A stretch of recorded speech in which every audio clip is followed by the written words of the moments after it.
Hey there guys, GamersX here. Today we'll be discussing the new character specializations implemented in Battlefield 4 and the new feature called dynamic factions that will be delivered on the battlefield. We will also talk about HUD specializations in Battlefield 4. So the first new feature that DICE has revealed in an interview is the new class specialization, which will now have a different name and also of course a new purpose to the game. It will be called field upgrades. So basically in Battlefield 3 we received a specialization when we ranked up throughout playing the game. You know how it was in Battlefield 3, players ranked up and unlocked certain weapons and specializations such as sprint, which made us sprint longer, or ammo, which gave us more ammo at the spawn, etc, etc.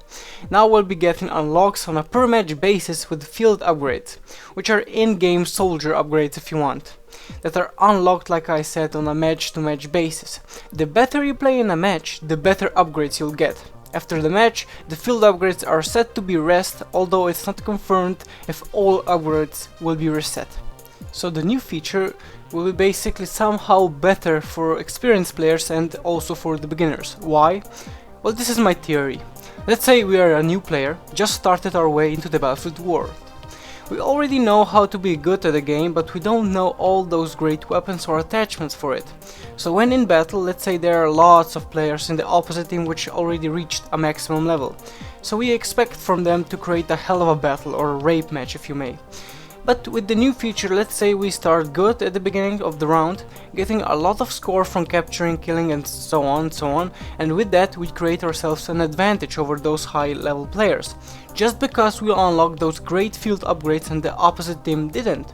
But we can also expect another scenario, where the experienced players would start great and climb their way through the match with field upgrades creating mayhem to the opposite team. Now that we have covered that, DICE has also revealed another feature, dynamic factions.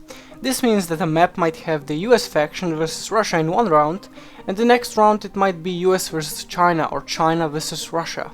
In all previous games, maps have been locked with two factions, which always made sense, given the geographical placement of the map. For example, a map set in China in Battlefield 2 always had the Chinese faction, etc. Which is really odd to me. Why would that matter? What faction do you play one round and the next round entirely different one? It's lame to fix something that it ain't broken. It's also strange that just a minute before you played as the Russian opposed to US side, and the second later you won't play any of those but a Chinese faction.